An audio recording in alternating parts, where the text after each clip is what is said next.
ഒരു പരാജയത്തിന് ശേഷം വീണ്ടും തുടങ്ങാൻ നിങ്ങൾക്ക് ഭയം തോന്നിയിട്ടുണ്ടോ? ഇതൊരു ചൈനീസ് നാടോടി കഥയാണ്. ഒരു ഗ്രാമത്തിൽ മനോഹരമായ പട്ടങ്ങൾ ഉണ്ടാക്കുന്ന ഒരു അപ്പൂപ്പനുണ്ടായിരുന്നു. ഗ്രാമങ്ങളിലെ കുട്ടികളെല്ലാം അദ്ദേഹത്തിൻ്റെ പട്ടങ്ങൾ പറത്തു. അങ്ങനെ ഇരിക്കെ ഒരു ദിവസം ഒരു വലിയ മത്സരത്തിൽ അദ്ദേഹത്തിൻ്റെ ഏറ്റവും വലിയ പട്ടം തന്നെ ആകാശത്ത് പറന്നുകൊണ്ടിരിക്കെ കീറി താഴെ വീണു. ആളുകൾക്കെല്ലാം സങ്കടമായി. ചിലരൊക്കെ ഇങ്ങനെ പറഞ്ഞു, ഇനി അദ്ദേഹത്തിന് പഴയ കഴിവൊന്നുമില്ല. ഇത് കേട്ട് നമ്മുടെ അപ്പൂപ്പന് വലിയ വിഷമമായി. കുറച്ച് ദിവസങ്ങൾ അദ്ദേഹം ഒന്നും തന്നെ ചെയ്തില്ല. പക്ഷേ ഒരു ദിവസം രാവിലെ എഴുന്നേറ്റ് അദ്ദേഹം വീണ്ടും ഒരു ചെറിയ പട്ടം ഉണ്ടാക്കാൻ തുടങ്ങി. കുട്ടികൾ വന്ന് ചോദിച്ചു, ഇത്ര വലിയ തോൽവിക്ക് ശേഷം വീണ്ടും ശ്രമിക്കാൻ പേടിയില്ലേ അപ്പൂപ്പ എന്ന്. അദ്ദേഹം ചിരിച്ചുകൊണ്ട് പറഞ്ഞു, കാറ്റിനെ ഭയന്നാൽ പട്ടം ഒരിക്കലും പറക്കില്ല.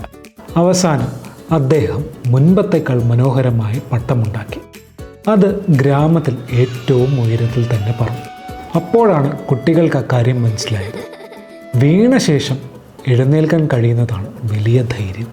നിങ്ങളെ തോൽവിക്ക് ശേഷം വീണ്ടും പരിശ്രമിക്കാൻ പ്രചോദിപ്പിച്ച ഒരാളുണ്ടാകുമല്ലോ.